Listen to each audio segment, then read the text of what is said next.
ప్రభు నామములో అందరికి వందనాలు. ప్రత్యేకించి ప్రభునందు నిద్రించి విశ్రాంతిలో ఉన్నటువంటి మత్తయి విడిచినటువంటి కుటుంబం, అబ్రహాము, శారమ్మ, వాళ్ళ బిడ్డలు, వారి అన్నలదమ్ముళ్ళు, వాళ్ళ కుటుంబాలకి నా ప్రత్యేకమైనటువంటి వందనాలు. నిజంగా ఈ లోకంలో మనం జీవించేటప్పుడు మన జీవితాలు ఎట్లుంటాయంటే, మానవుని జీవితం అంతా ఎట్లుంటుందంటే, పుట్టినప్పటి నుంచి చనిపోయినంత వరకు మానవుని జీవితం ఎలా ఉంటుందంటే, సమస్యలు, కష్టాలు, బాధలు, ఇరుకులు, ఇబ్బందులు. ప్రతి మానవుని జీవితం అంతే. ఇవన్నీ తట్టుకొని నిలబడేదే క్రైస్తవ జీవితం. నిజంగా మన జీవితంలో మనం బాగా ఆలోచన చేస్తే మనందరం కూడా ఒకప్పటికి చనిపోవాల్సిందే. మత్తయి గురించి సాక్ష్యం మనం విన్నాం. మత్తయి గురించి మంచి సాక్ష్యం విన్నాం. ఆయన యేసు ప్రభువుని నమ్ముకున్న తరువాత ఆయనతో చెప్పిన మాట, అయ్యా మధ్యలో ఆగిపోయినావు, కానీ దేవుని కోసం చూస్తావు నేనయ్యా. ఆయన సన్నిధిలో నేను ఉండాలని, ప్రార్థన చేయాలని, పాటలు పాడుకోవాలని, సేవకుడు రావాలని చూస్తావు నేనయ్యా. దేవుడు నిన్ను పంపించాడు. నాకు చాలా సంతోషంగా ఉందయ్యా. చాలా ఆనందపడ్డాడు ఆయన. నిజంగా ఆయనకున్న మంచి మనసు, దావీదు ఏ విధంగా అయితే సొలొమోనుని పిలిచి, సొలొమోనా, నేను లోకులందరూ పోవాల్సిన మార్గాన్ని పోతున్నా నేను, కానీ నువ్వు మాత్రము ఆయన మార్గంలో నడిచి ఆయనకి నమ్మకంగా విధేయులుగా నువ్వు జీవిస్తే నువ్వు ఏ పని పూనుకున్నా ఎక్కడ తిరిగినా నువ్వు బాగుంటావని చెప్పాడు. అదే మాట ఎవరికి చెప్పాడు మత్తయి ఇప్పుడు? కుమారుడికి. నువ్వు జాగ్రత్తగా దేవుని విడిచిపెట్టొద్దు, సహవాసం విడిచిపెట్టొద్దు, మందిరానికి వెళ్తుండు అని చెప్పినట్టు మనం చూస్తున్నాం. నిజంగా దేవుని బిడ్డలారా ఆలోచించండి. మరి మన జీవితంలో మనం ఎప్పటికైనా చనిపోవాలి, ఏ రోజుకైనా చనిపోవాలి. మనం పుట్టినప్పటి నుంచి చనిపోయినంత వరకు మన బ్రతుకు ఎలా బ్రతుకుతున్నాం? ఒకడు పుట్టినప్పటి నుంచి చనిపోయేంత వరకు ఎన్ని సంవత్సరాలు బతికాడు అనేది కాదు, బ్రతికినన్ని రోజులు ఏ విధంగా జీవించాడు అనేది ప్రశ్న. నరుని ఆయుష్ 70 సంవత్సరాలు, అధిక బలం ఉంటే 80 సంవత్సరాలు. అయినను వాటి వైభవం ఆయాసమే, దుఃఖమే అని బైబిల్లో ఉంది. దేవుడు సంకల్పాలు, దేవుని ప్రణాళిక ఎలా ఉంటుందంటే, పాపాత్ముణ్ణి ఎక్కువ రోజులు బ్రతికిస్తాడు, నీతిమంతుణ్ణి తొందరగా తీసుకుంటాడు. కొన్ని సందర్భాల్లో నీతిమంతుణ్ణి ఎక్కువ సంవత్సరాలు బతుకుతాడు, పాపాత్ముని తొందరగా లాగేస్తాడు. మత్తయి కోసం ప్రార్థన చేశాం కదా, బతుకుతాడని ప్రార్థన చేశాం. మార్త నాకు ఫోన్ చేస్తూ ఉండేది, ఫోన్లోనే చేస్తూ ఉండేది, వాళ్ళు కూడా చేస్తున్నారు ప్రార్థన. కానీ దేవుడికి మత్తయి ఆయన దగ్గర ఉండాలని ఆయనకి దేవునికి ఇష్టమైంది. వీళ్ళు మాత్రం కుమారుడు కోడలు వాళ్ళిద్దరే ఉండి దేవుని ఆరాధించాలని దేవునికి ఇష్టమైంది. ఇప్పుడు మా పాస్టమ్మ కోసం నేను ప్రార్థన చేశా, బాగా ప్రార్థన గదిలో కూర్చొని బాగా ఏడ్చి ప్రార్థన చేశా. కానీ దేవునికి ఇష్టమైంది తీసుకోవాలని. నేనేం చేయగలను? దావీదు కూడా ఏడ్చి ప్రార్థన చేశాడు. ఎవరి కోసం? కొడుకు కోసం, చిన్నబిడ్డ కోసం. పైగా 7 రోజులు ఉపవాసం ఉండి ప్రార్థన చేశాడు. కానీ దేవుడికి బతికించాలని ఇష్టం లేదు, తీసుకోవాలని. ఏమన్నాడు దావీదు? నేను వాడి దగ్గరికి వెళ్ళాలి కానీ వాడు నా దగ్గరికి రాడన్నాడు. బాగా గుర్తుపెట్టుకోండి. ఒక రోజున మనం మత్తయి ఉన్న స్థలానికి మనం వెళ్ళాలి. దేవుని ప్రజలకు విశ్రాంతి ఉంది. మనం ఆ స్థలానికి వెళ్ళాలంటే ఈ లోకంలో మనం ఎలా జీవించాలి? ఒక ప్రశ్న వేసుకోవాలి. ఎలా బ్రతకాలి? నువ్వు బ్రతికే బ్రతుకు, నీ జీవితం ప్రజలకి రుచికరంగా ఉందా? ప్రజలకి బాగుందా నీ జీవితం?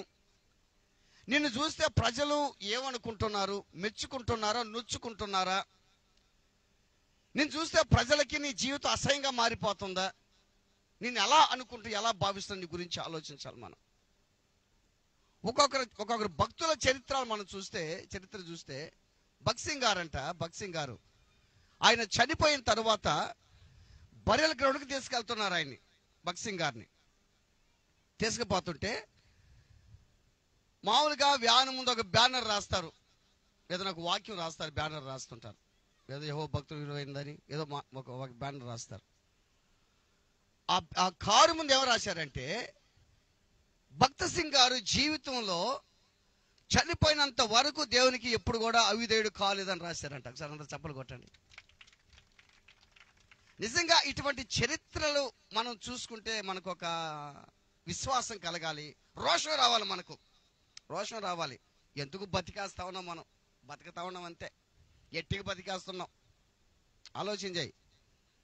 ఇప్పుడు ఎగ్జాంపుల్, కుక్కలు కూడా బతుకుతుల్లా, పందులు కూడా బతుకుతుల్లా. కుక్క కాసుకో ఉంటుంది అన్నానికి, కొట్టలు కొడతా ఉంటుంది, దాన్ని అందరు కూడా చంపేస్తుంది కుక్క కూడా. పంది జీవితం తిరుగుతూ ఉంటుంది ఆహారం కోసం. మనం కూడా ఎట్టిగా బతుకుతాను కొన్ని సందర్భాలు ఆలోచన, నువ్వు ఎలా బతుకుతున్నావు ఆలోచించి. భగత్ సింగ్ గారి యొక్క జీవితం చూస్తే జీవితంలో ఏ రోజు కూడా దేవుడికి ఇతను అవిధేయుడు కాలేదు అని ఉందంట, అని రాసి పెట్టారంట. మరి నీ జీవితంలో, నా జీవితంలో ఆలోచన చేయండి. ఎలా మనం బ్రతుకుతున్నాం, ఎలా జీవిస్తున్నాం. నిజంగా ఈ ఆదరణ స్తుతి కూడిక ఒకసారి ఆలోచన చేయి. స్తుతి కూడిక క్రైస్తవ జీవితం ఎలా ఉంటుందంటే, క్రైస్తవ జీవితం పిల్లలు పుట్టినా కానీ పాటలు పాడతారు, పాడరా? పెళ్ళిళ్ళైనా పాటలు పాడతారు, పాడరా? ఇంట్లో శుభకార్యాలు చేసినా పాటలు పాడతారు, చనిపోయినా కానీ. అది క్రైస్తవ జీవితం అంటే. క్రైస్తవ జీవితం అంటే అదే. ఈ జీవితం ఎవరికి లేదు. మామూలుగా సంతోషం వస్తే వాళ్ళు పాటలు పాడతారు, దుఃఖం వస్తే పాడతారు వాళ్ళు పాటలు పాడరోళ్ళు. మనం క్రైస్తవ జీవితం అయితే సంతోషమైనా, దుఃఖమైన, కరువైన, ఖడ్గమైన, ఉపద్రవమైన, హింసైనా, బాధైనా దేవుని మనం స్తుతిస్తానే ఉంటాం, పాటలు పాడుతూనే ఉంటాం. ఆలోచించండి. ఈ రోజున మన పితరులు చాలా మంది చనిపోతున్నారు, మనకు తెలిసిన వాళ్ళు చనిపోతున్నారు. నేను చెప్పాను మీకు ఒక వాక్యం, రాత్రి మీకు ఒక సందర్భంలో చెప్పాను నేను. గంటెల ప్రకాష్ గారి గురించి. గంటెల ప్రకాష్ గారు చనిపోయారు కదా ఈ మధ్య, మంచి దైవజనుడు. ఆయనకి 25 సంవత్సరాలకి కిడ్నీ సమస్య ఉందంట. 25 సంవత్సరాలకి కిడ్నీ సమస్య ఉంటే ప్రార్థన చేశాడంట, ప్రభువా నాకు కిడ్నీ సమస్య ఉంది, నీకు ఇష్టమైతే తీసేయి. ఒకవేళ నువ్వు తీసే పని నాకేం కాదు, పర్వాలేదు నాయనా, నీకు ఇష్టమైతే తీ, లేకపోతే లేదు, అయితే నీ కృప నాకు దయచేయి అన్నాడంట. ఏ రోజు కూడా ఆయన నాకు కిడ్నీ సమస్య తీసేయి, నన్ను ఎందుకు తీసేయి, నన్ను ఎందుకు స్వస్థపరచు, నన్ను బాగు చేయి, నేను సేవకుని కదా, చేసిన ప్రార్థన చేసిన దాఖలు లేవు. మట్టి దేహానికి రోగాలు వస్తాయి, కష్టాలు వస్తాయి, బాధలు వస్తాయి, శోధనలు వస్తాయి, ఇబ్బందులు వస్తాయి. ఇవన్నీ కూడా మన దేవుని దగ్గర పోయేదానికి బాధలు, కష్టాలు అంతే. నీ జీవితంలో ఎన్నో బాధలు, కష్టాలు వస్తున్నాయి, శోధనలు వస్తున్నాయి. బైబిల్ చెప్పే మాట ఏం తెలుసా? సహించిన వారైతే ఆయనతో మనం యుగ యుగాలు ఉంటాము అని ఉంది. ఈ రోజున మత్తయి దేవుని సన్నిధిలో ఉన్నాడు అని మనకు తెలుసు. ఆయన ఉన్నాడు దేవుని సన్నిధిలో. మంచి వ్యక్తి, మంచి ఆత్మీయపరుడు, ప్రేమ కలిగిన వ్యక్తి. ఆయన మంచి ఆత్మీయపరుడు, ప్రేమ కలిగిన వ్యక్తి. నిజంగా కూడా ఆలోచన చేస్తే మన జీవితంలో అటువంటి వ్యక్తిని మనం కోల్పోయినాం, కానీ దేవునికి ఇష్టమైంది. అటువంటి మరణం విలువ కలిగిందంట. ఎవరు మరణం అది? యెహోవా. చూడండి, కీర్తనలు 116.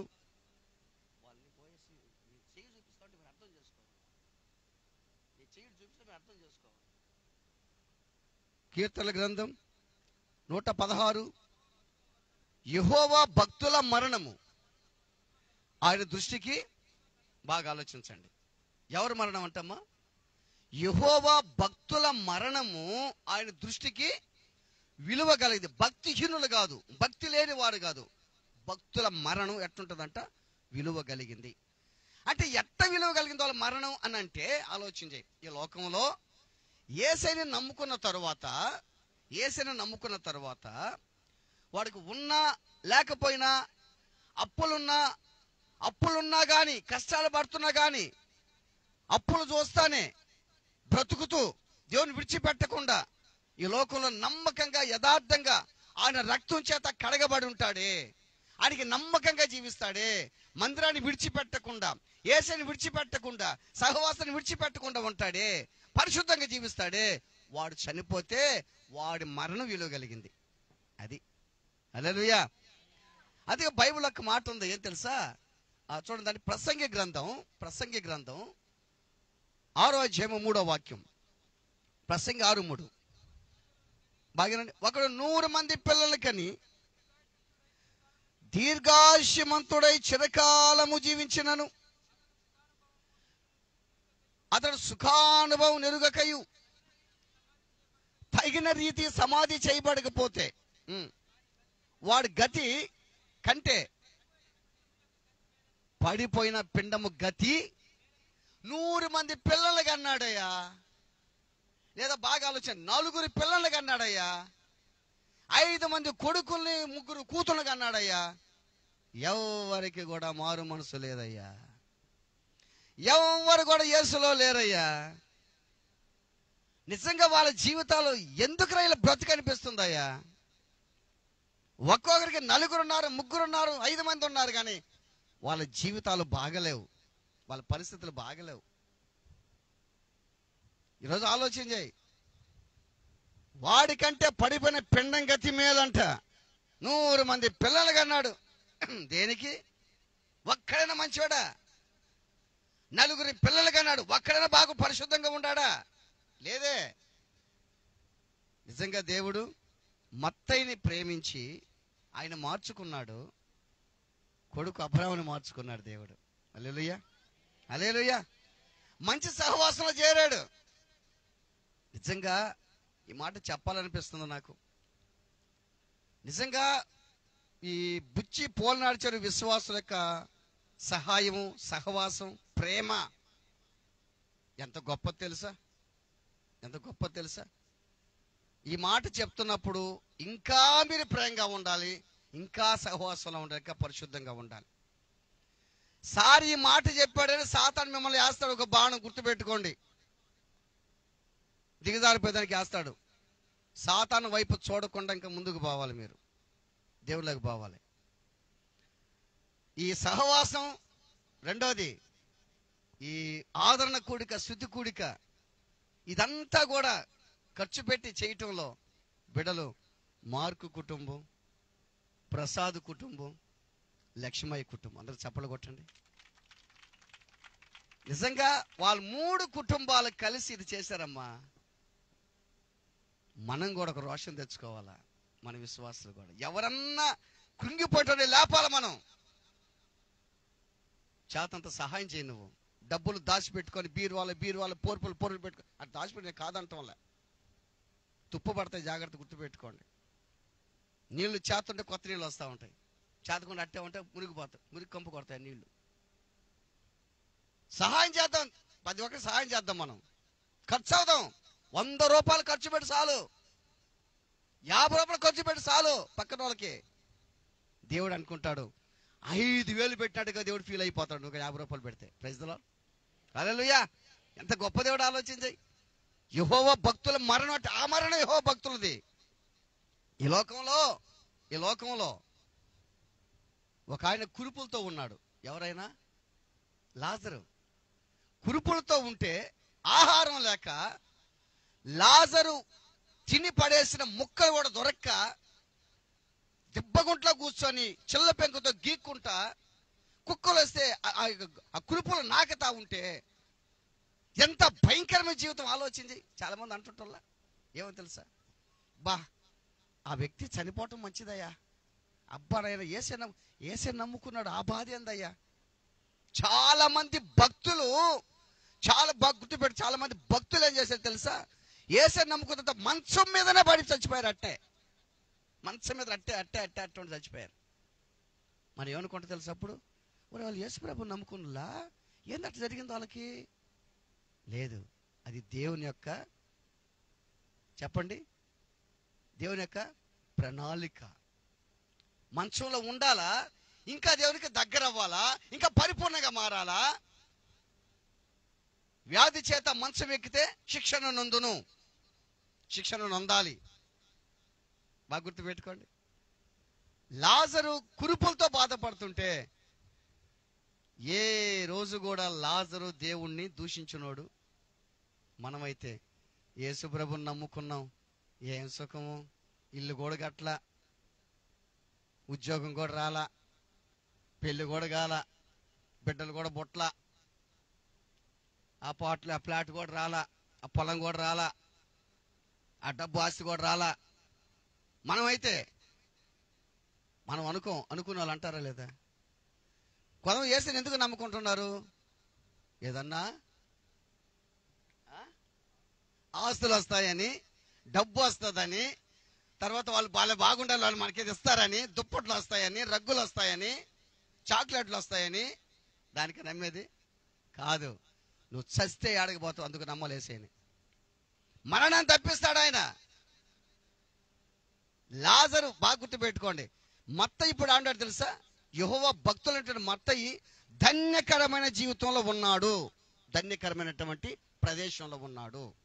ఇప్పుడు లాజరు ఏం చేశాడు తెలుసా? లాజరు చనిపోయి, కురుపులతో బాధపడి చనిపోయి, లాజరు కోసం ఎవరు వచ్చారు? ఎవరు వచ్చారమ్మా? ఎవరు వచ్చారు? దేవదూత. గుర్తుపెట్టుకో. అంటే నేను చెప్పే మాట మీరు ఒక రోషంగా తీసుకోవాలి. రేపు నేను చనిపోతే నా కోసం దేవదూతలు రావాలి. Praise the Lord. హల్లెలూయా. నా కోసం దేవదూతలు రావాలి నేను చనిపోతే. రెండోది, నా యొక్క మరణము విలువగా ఉండాలి. నేను చనిపోయిన విలువగా ఉండాలి, బతికిన విలువగా ఉండాలి. నా మరణం అంతే, నా మరణం విలువగా ఉండాలి. ఆ ఎట్ట విలువ ఒక విషయం చెప్తాను మీకు నేను. ఎలీషా చనిపోయాడు. 2వ రాజుల గ్రంథం 13వ అధ్యాయం అనుకుంటుందని. 2వ రాజుల గ్రంథం 13వ అధ్యాయము చూడండి నాయనా.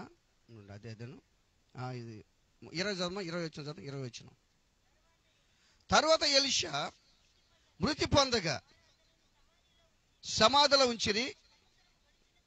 తరువాత మోయాబీల సైన్యము దేశం మీదకి వచ్చినప్పుడు పాతిపెట్టుచు సైన్యమునకు భయపడి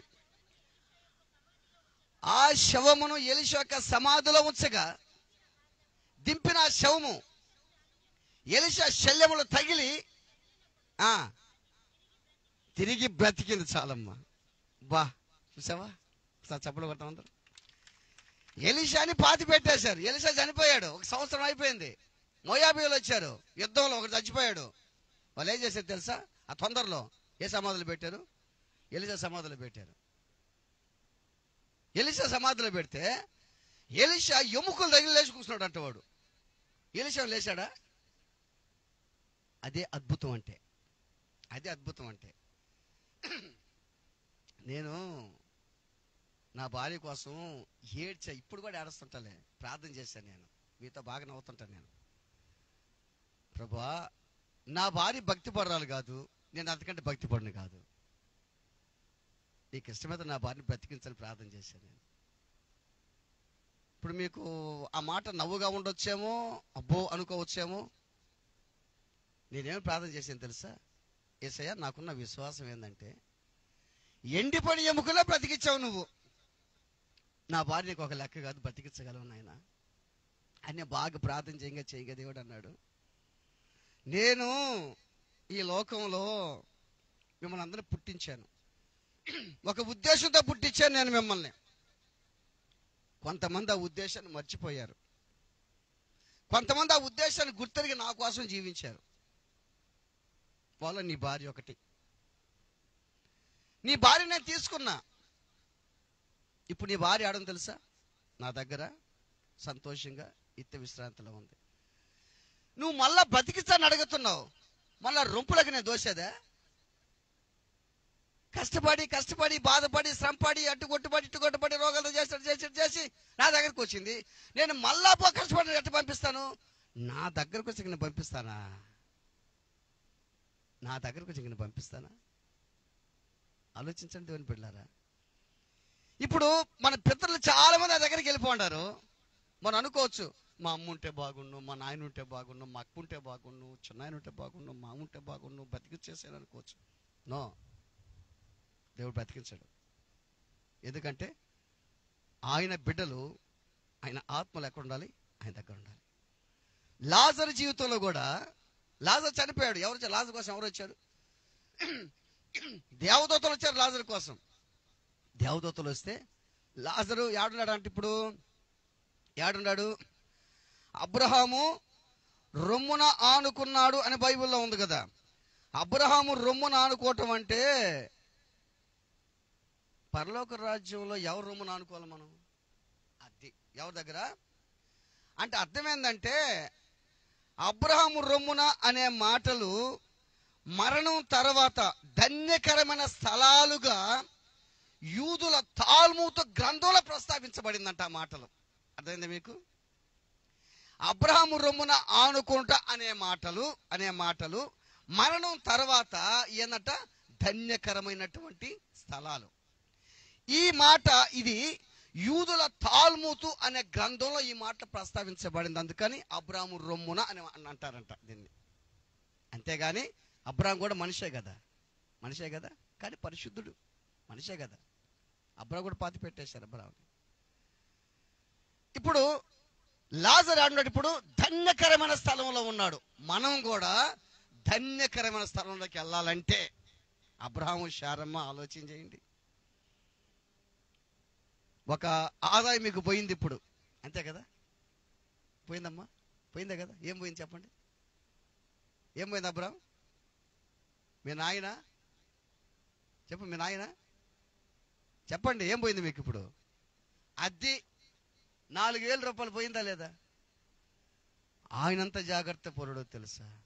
ఆ 4,000 నా చేతికి 3,000 ఇచ్చాడు. 2-3 నెలల్లో ఇచ్చాడు దాన్ని. ఎంత జాగ్రత్త పరుడయ్యా! బాగా ఎంత మంచి వ్యక్తి అతను చూడండి. కొంతమంది ఏం చేస్తారు తెలుసా? రేయ్, మీరు నన్ను దాకొద్దురా, పాస్ట్ వస్తాడు, భుజం ఎత్తుకోపోతాడు, పోన్రా అంటే, బతుకున్నప్పుడు వాళ్ళతో తొగ్గు పెట్టుకోవటం, బతికినప్పుడు వాళ్ళతో తొగ్గు పెట్టుకోవటము. మీరు నా దగ్గర రాబడలే, తాకొద్దు, వాళ్ళే వచ్చి స్నానం చేస్తారు. ఆడ ఒడిపాలకు నేనే స్నానం చేశా, ఒక ఆంకి నేనే పెట్టి మోసుకుని నేనే దువ్విన, సగిన పారేయమన్నారు నన్ను, నేనే దువ్విన. ఒక్కరు కూడా టార్చ్ లైట్ ఇలా మాకు కాగడ పెట్టి మంట ఇచ్చి ఆమెను ఎత్తుకోపోయినాం. ఒడిపాలెంలో అటు జోలుద్రం రూట్లో 4-5 మోసి మోసి మోసి మోసి ఆయన చెప్పిందంట, మీరు నన్ను తాకొద్దని చెప్పిందంట, 5 పైసలు ఖర్చు పెట్టొద్దని చెప్పిందంట. ఎట్ట పెట్టి చేశారులే పాపం. అందుకని ఇంత పెద్ద బ్యాసరి నేను దాని ముక్కులో పెద్ద, ఆ రోజుల్లో బ్యాసరి. స్వామి అన్న, నాకు స్వామి అని పేరు పెట్టారు వాళ్ళు. స్వామి అన్నది, అది చెప్పమ్మా అన్న, ఆ బ్యాసరి ఇస్తానని అడిగింది. నేను ఈనమ్మా, నువ్వు తీసుకున్నా. భయం తాకాలంటే ఆమెని. వాళ్ళు అంటారు, స్వామి నువ్వు తీసుకో స్వామి అంటే, నేను తీసుకుంటానని. నాకెందుకు బ్యాసర్లు? నాకు బ్యాసర్లు దేనికి? బంగారు నాకు దేనికి? స్వామి నువ్వు తీసుకున్నారు. నాకు అక్కడ అట్టప్పుడు చేశారు ఆమెని అంటే వాళ్ళు భయం. బ్యాసర్ తీసుకుంటే కూడా భయం. చూడండి, మనమైతే పెరికేమా?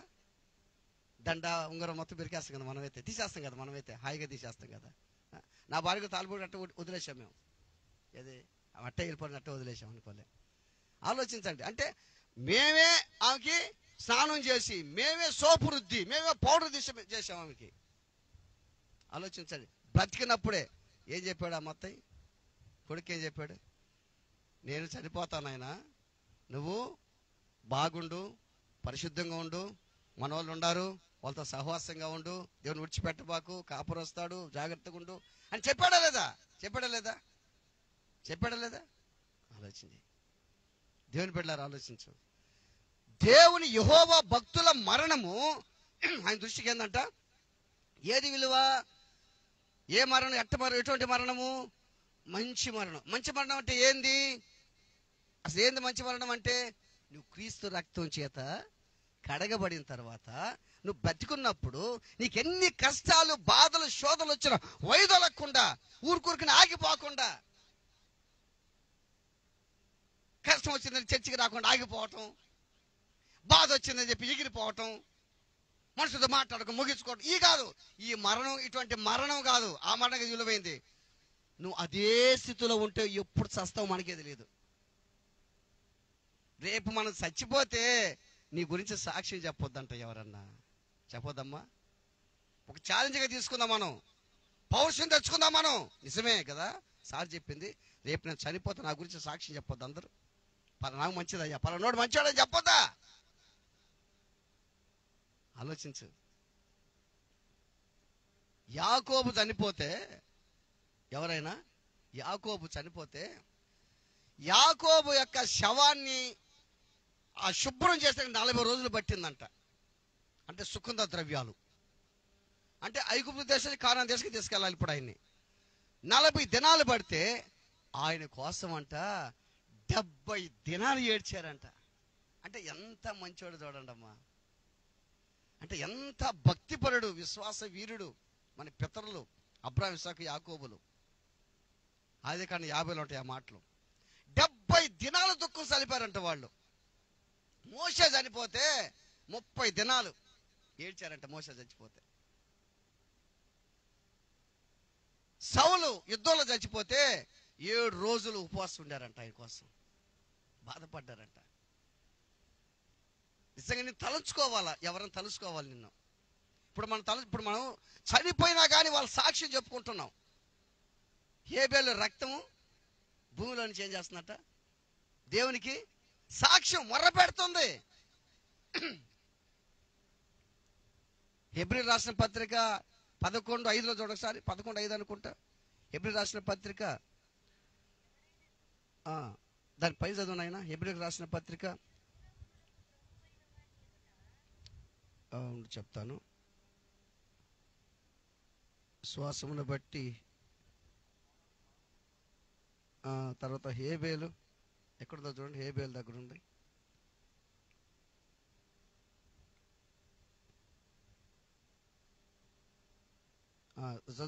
చదువుకుంటారండి. విశ్వాసమును బట్టి అయి చదువు.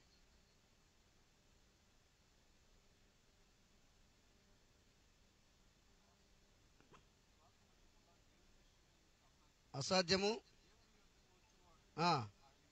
ఉన్నాడనియు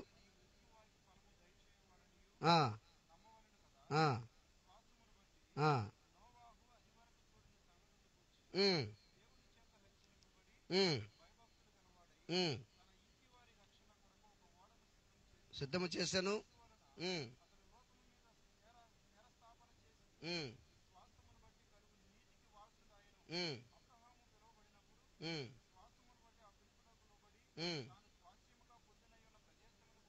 బయలు వెళ్ళాను ఎరుగక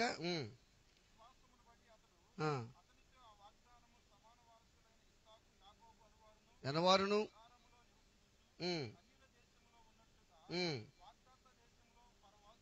చాలు.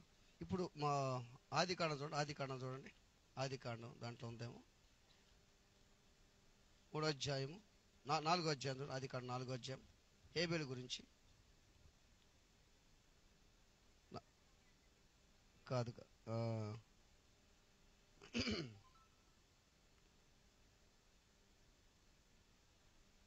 ఇందాక చూశాను. హేబేలు రక్తం మొర్ర పెడుతుంది. 10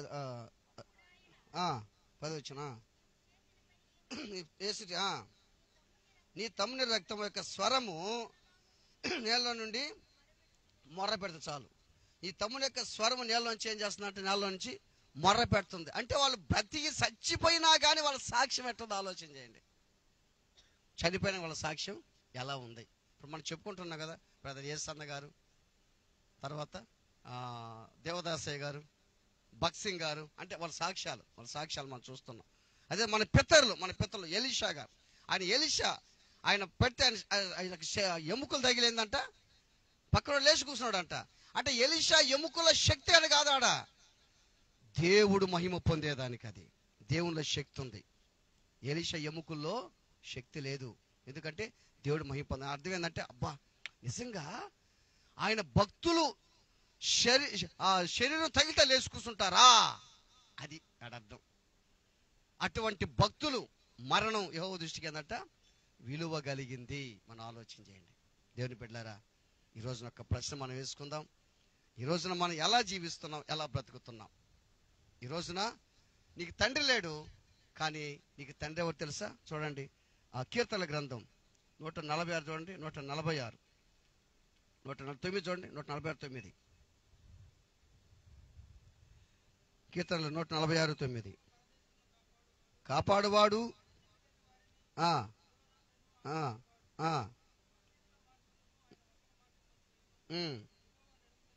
ఏలును. ఏంటంట? యెహోవా పరదేశులను కాపాడువాడు, ఆయన తండ్రి లేని వారిని విధవరాండ్రును. ఆయన నీకు తండ్రి లేడు. నీ తండ్రి ఎవరికనా? దేవుడే నీకు తండ్రి. ఆయనే నీ తండ్రి. కనుక మనకు తండ్రి అంతా ఆయనే. నిన్ను ఆదరిస్తాడు, ఓదారుస్తాడు. ఒక తల్లి వాడిని ఆదరించినట్లు నేను మిమ్మల్ని ఆదరిస్తాను అన్నాడు. యెరూషలేములో ఆదరిస్తాను అన్నాడు. యెరూషలేం అంటే దేవుని సంఘం, సహవాసం. ఆ సహవాసం ఉంటే నువ్వు ఆదరించబడతావు. కనుక ఈ రోజున మనందరం ఎప్పటికైనా చనిపోవాలి, అందరం చనిపోవాలి. కానీ చనిపోయే ముందు నా గురించి ప్రజలు ఏమనుకుంటున్నారు? రేపు నేను చనిపోతే నా గురించి ప్రజలు సాక్ష్యం చెప్పాలి, నా గురించి సాక్ష్యం చెప్పాలి. అటు సాక్ష్యం మనం పొందుకోవాలి, అటు సాక్ష్యం మనం పొందుకోవాలి. నిజంగా నా గురించి ప్రజలు ఏమనుకుంటున్నారు? ఒకరొకరు సాక్ష్యం చెప్తున్నారు కదా, నా గురించి సాక్ష్యం చెప్పాలి కదా జనాలు. నా గురించి ఏమనుకుంటున్నారు అనే ప్రశ్న మనం వేసుకుందాం. మన పితల గురించి సాక్ష్యం మనం చెప్పుకుంటున్నాం. ఈ రోజున మన గురించి కూడా అందరూ కూడా సాక్ష్యం చెప్పుకోవాలి. అటు కృప దేవుడు మనకు దయచేయునుగాక. ఆమేన్. దేవుడి కొద్ది మాట వినికిడిలో దీవించునుగాక. ఆమేన్. ప్రార్థన చేసుకుందాం. తల ఉంచి కళ్ళు మూసుకుందాం, ప్రార్థన చేసుకుందాం. ప్రార్థన చేసుకుందాం. తల ఉంచి కళ్ళు మూసుకుంటే ప్రార్థన చేసుకుందాం. ప్రార్థన చేసుకుందాం.